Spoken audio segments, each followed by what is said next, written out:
न जाय जो कछु कहूँ तुम्हारी कृपा, मोते कछु न वशाय। मंगल मूर्ति सद्गुरु मिलवै सर्वाधार, मंगलमय मंगल करण बिनबो बारंबार। गुरुमूर्ति गति चंद्रमा, सेवक नयन चकोर, आठ पहर निरखत रहे गुरुमूर्ति की ओर। सात समुद्र की मसिकरों, लेखनी शब वन राय, धरती शब कागज करो, गुरु गुण लिखा न जाए। तीन लोक नौ खंड में गुरु से बरा न कोई, करता करे न कर सके गुरु करे सो होय।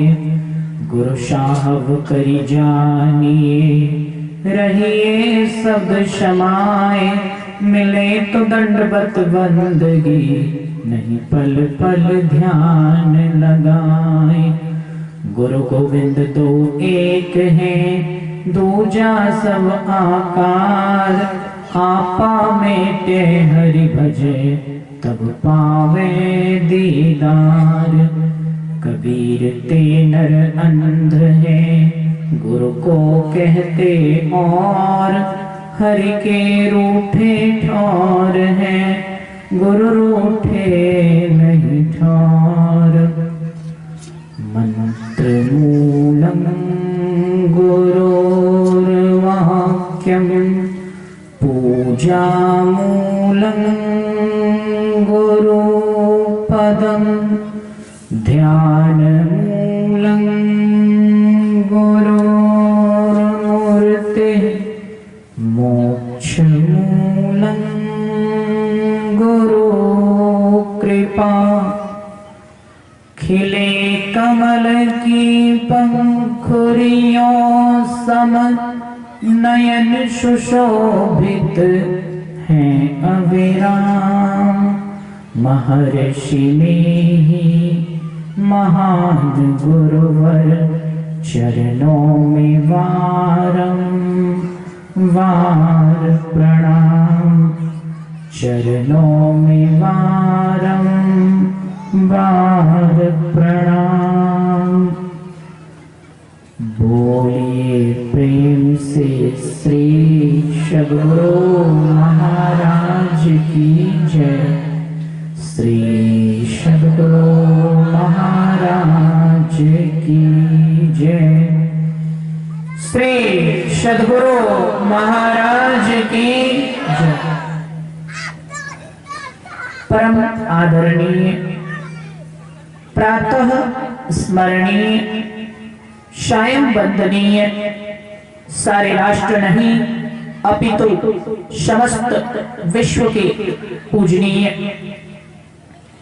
संत शब्द को वास्तविक अर्थ प्रदान करने वाले, तप त्याग साधना एवं ब्रह्म आराधना की प्रतिमूर्ति,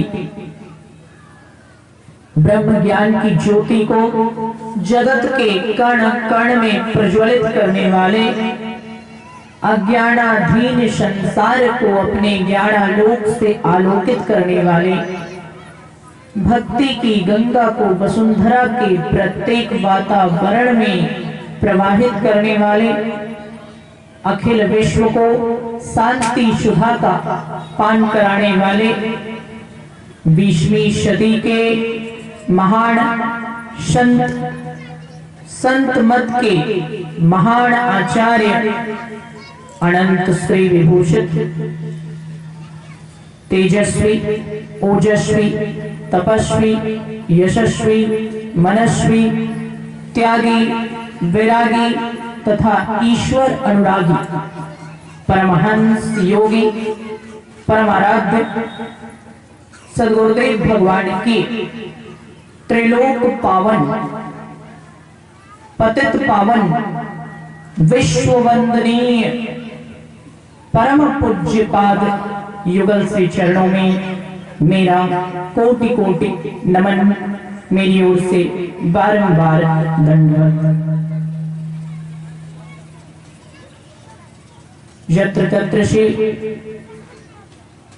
सत्संग में पधारे हुए महानुभावों, मंचासीन विद्वत प्रवण,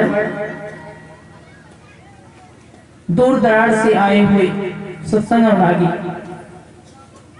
सज्जनों,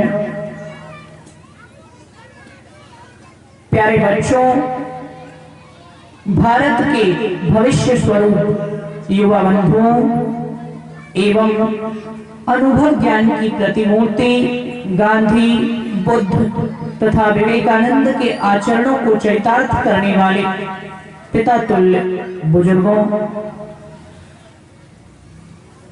शक्ति स्वरूपा, देवी स्वरूपा, सीता, अनुसुईया और सावित्री के चरित्रों को चरितार्थ करने वाली आदरणीय माताओं एवं मीराबाई, सहजोबाई और लक्ष्मीबाई सदृश विशालता की पराकाष्ठा पुण्यवती, भक्तिमती, धर्मशिला बहनों तथा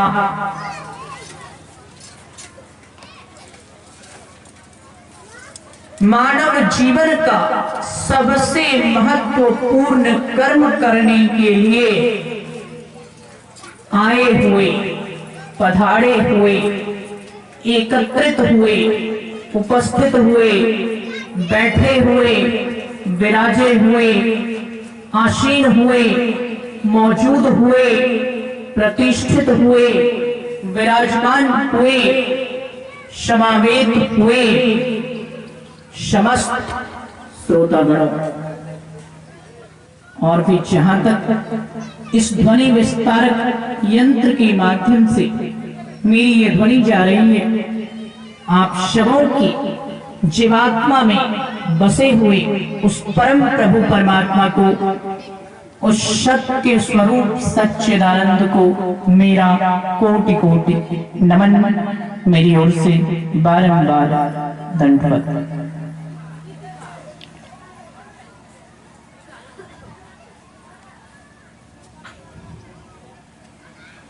अभी आप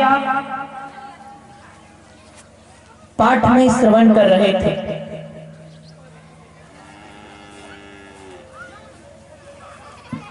योग और ज्ञान, इन दोनों के विषय में। योगहीनं कथं ज्ञानं मोक्षदं भक्ति, अर्थात योगहीन ज्ञान मोक्ष प्राप्ति में समर्थ किस प्रकार हो सकता है, अर्थात योगहीन ज्ञान मोक्ष की प्राप्ति नहीं करा सकता। हम अलग अलग करके ज्ञान और योग दोनों की व्याख्या को जानने का प्रयास करेंगे। सबसे पहले योग की चर्चा आई। आइए विचार करते हैं योग क्या है। योग का शाब्दिक अर्थ होता है जोड़ना। जैसे आप कहते हैं 2 और 2 का योग क्या होता है 4, यानी ये योग आपने कैसे निकाला, 2 और 2 को जोड़कर निकाला।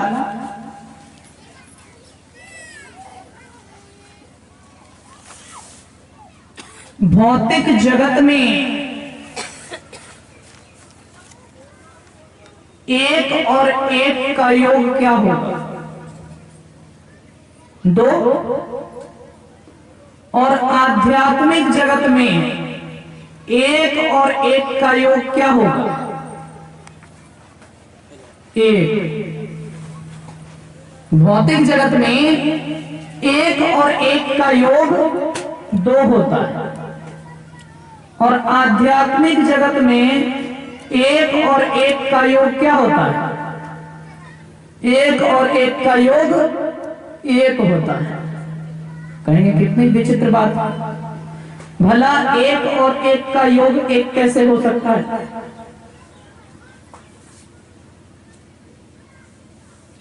जो कुछ भी यहां करते हो वहां सब उल्टा हो जाता है। जीवात्मा और परमात्मा दो ही सत्य है।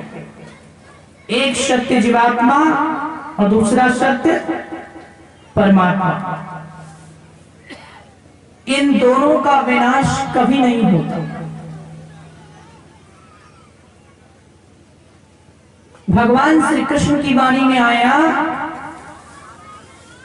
देही नित्यम अवध्यो अयम, अर्थात हे अर्जुन, शरीर के अंदर रहने वाला देही, देह को शरीर कहते हैं और देह के अंदर जो रहता है उस जीवात्मा को भगवान श्री कृष्ण ने देही कहकर संबोधित किया, यानी आत्मा।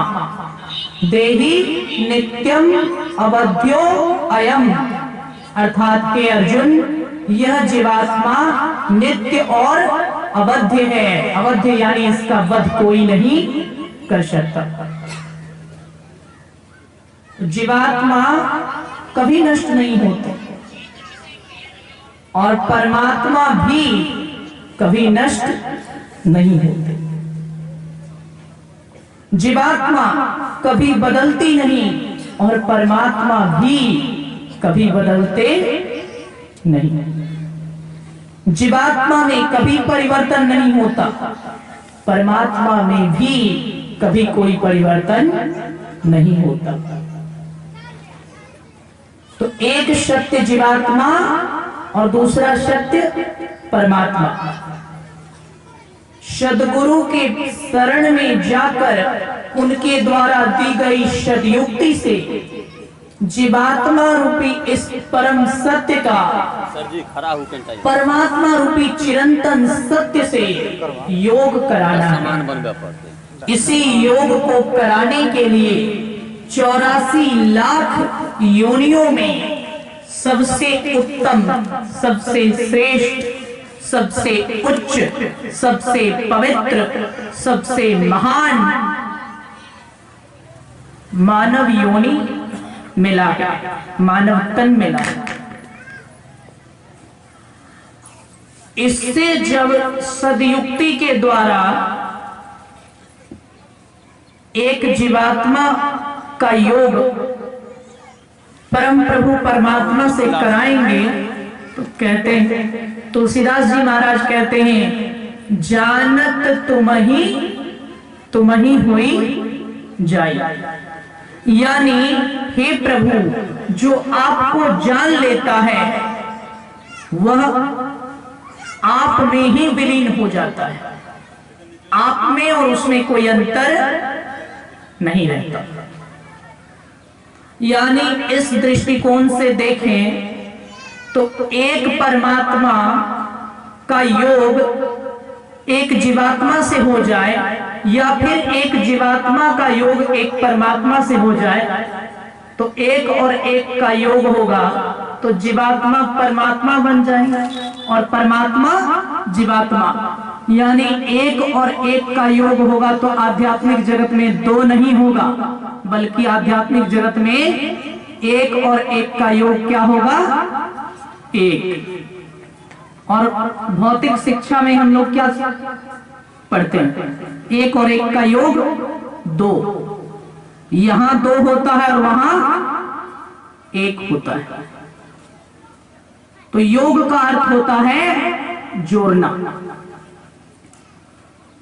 अब समझिए योग कितने प्रकार के होते हैं?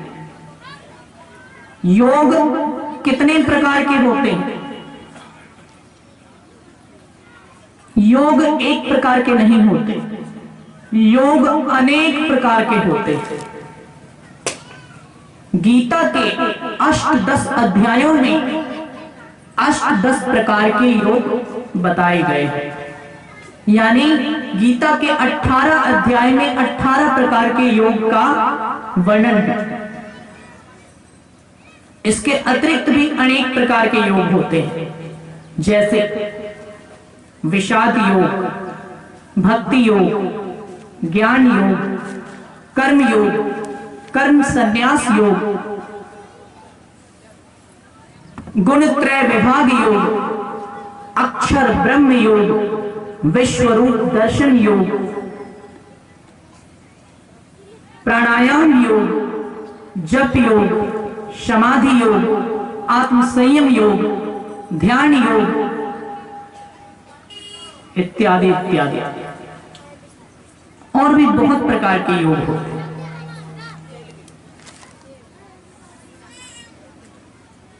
अब इतने प्रकार के योग हैं, कौन सा योग करना चाहिए? क्या जप योग करने से पूर्ण कल्याण होगा? क्या ज्ञान योग का आश्रय लेने से पूर्ण कल्याण होगा? क्या अक्षर ब्रह्म योग का आश्रय लेने से पूर्ण कल्याण होगा? क्या देवासुर संपदा विभाग योग का आश्रय लेने से पूर्ण कल्याण होगा? क्या गुण त्रय विभाग योग का आश्रय लेने से पूर्ण कल्याण होगा? क्या विश्व रूप दर्शन योग का आश्रय लेने से पूर्ण कल्याण होगा? नहीं।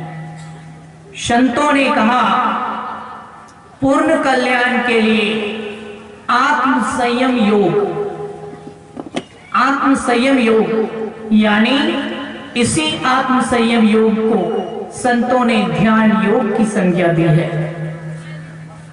गीता के 6ठे अध्याय में आत्म संयम योग का वर्णन है, जिसे हमारे आराध्य देव ने और अन्य महान संतों ने ध्यान योग की संज्ञा से संबोधित किया है।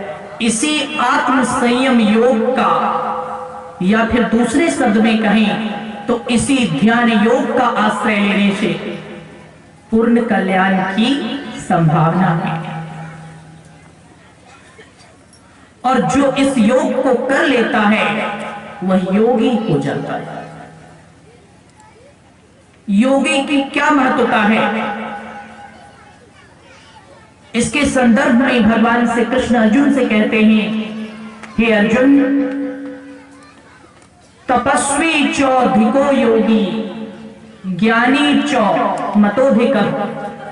तपस्वी चौधिको योगी, ज्ञानी चौ मतोधिक, कर्मेभ्यश्चधिको योगी, तस्मात् योगी भवार्जुन। अर्थात भगवान श्री कृष्ण कहते हैं, हे अर्जुन, तपस्वी चौधिको योगी, ज्ञानी चौ मतोधिक, कर्मेभ्यश्चधिको योगी, तस्मात् योगी भवार्जुन।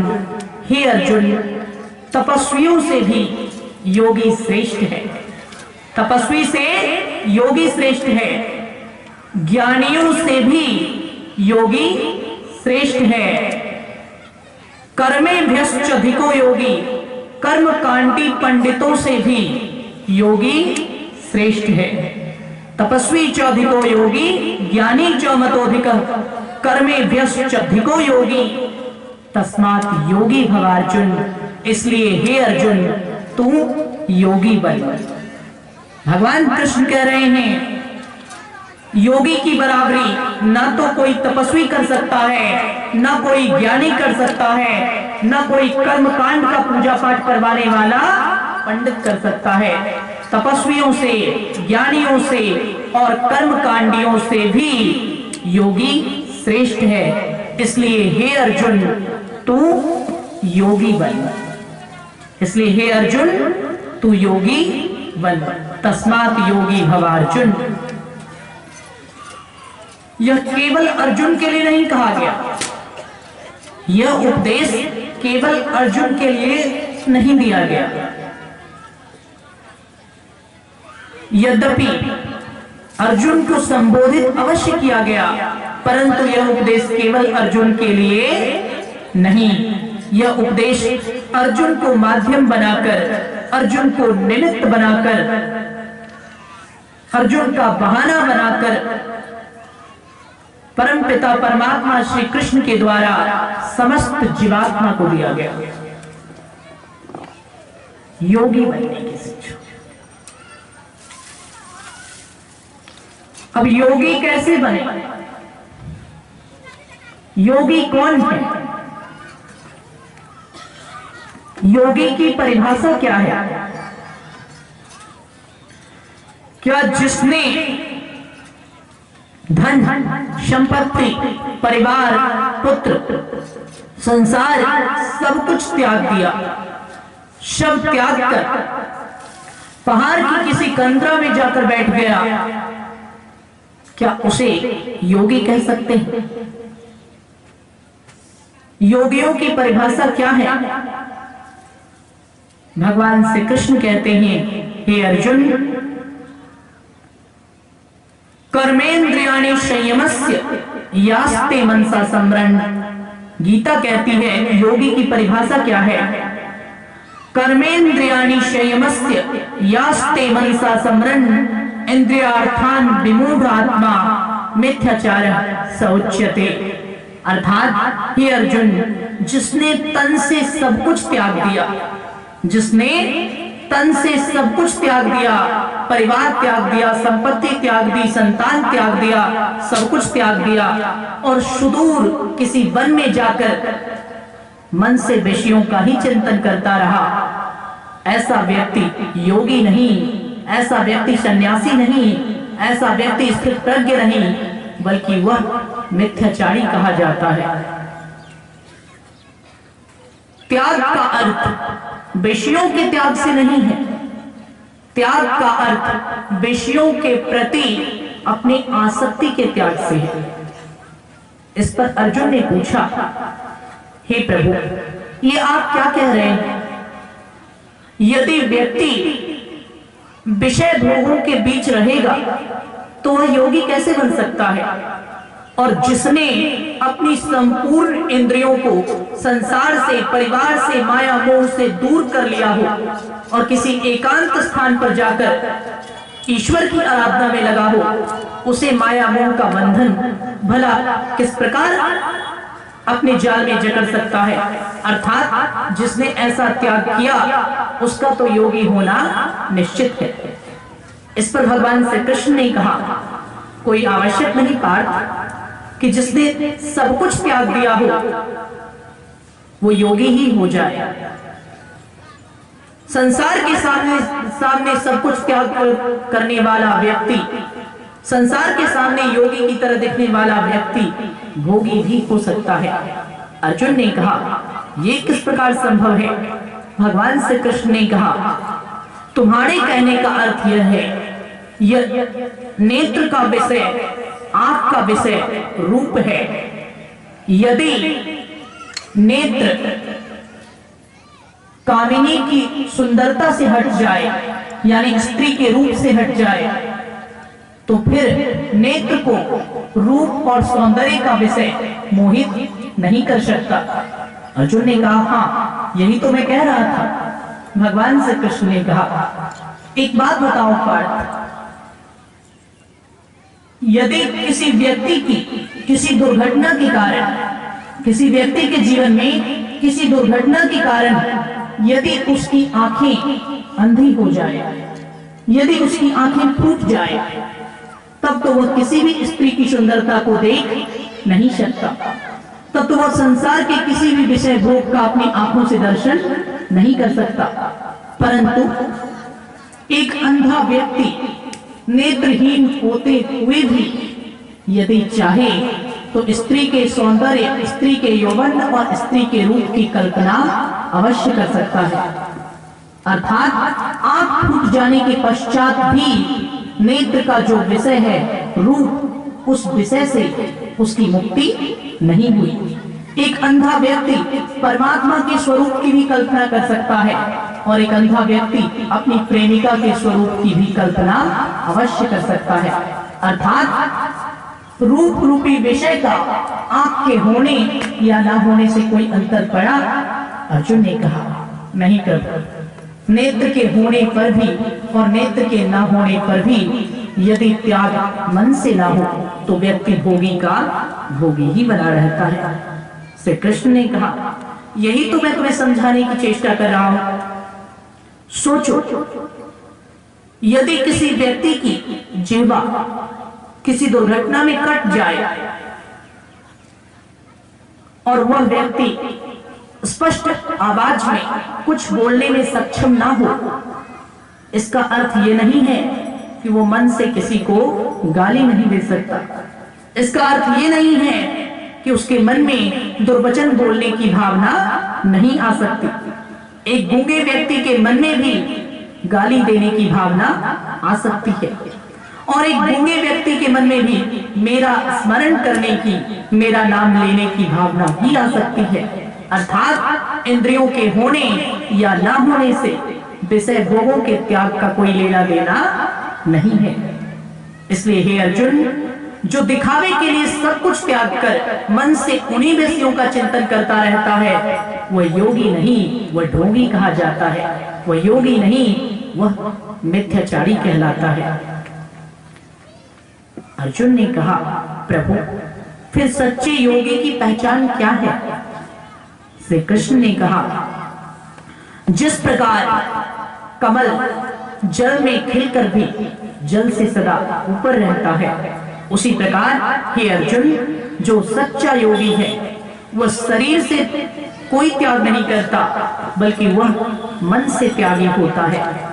अर्थात उसका शरीर भले ही संसार में रहे, उसका शरीर भले ही परिवार में रहे, उसका शरीर भले ही समस्त विषय भोगों के बीच रहे, परंतु जैसे कमल जल में खिलकर भी जल में कभी डूबता नहीं, जल से ऊपर रहता है, ठीक उसी प्रकार ऐसा व्यक्ति संसार में रहकर भी मन से सदा मेरा ही चिंतन करता रहता है और मन से सदा निर्लिप्त, निराशक्त और मन से सदा मेरे परायण, मेरा सच्चा भक्त बनकर ही रहता है। ऐसे व्यक्ति का शरीर चाहे वन में हो चाहे राजमहल में, उससे कोई अंतर नहीं पड़ता। अर्थात योगी की वास्तविक परिभाषा विषय का त्याग नहीं है, बल्कि योगी की वास्तविक परिभाषा विषयों के प्रति राग का, यानी विषयों के प्रति आसक्ति के त्याग का नाम योग है। जिसने विषय त्याग दिया परंतु विषयों के प्रति आसक्ति को नहीं त्यागा, वह योगी नहीं, वह मिथ्याचारी है। और जिसने विषयों के प्रति आसक्ति को त्याग दिया, संसार के समस्त विषयों के बीच रहकर भी वह निर्विषय रहता है और सच्चा योगी कहलाता है। ये योग की परिभाषा देखिए। ऐसा योग होना चाहिए, जो ऐसा योग होता है वही योग मोक्ष की प्राप्ति करवाता है, वही योग मोक्ष प्राप्ति में सक्षम होता है। जिसमें ज्ञान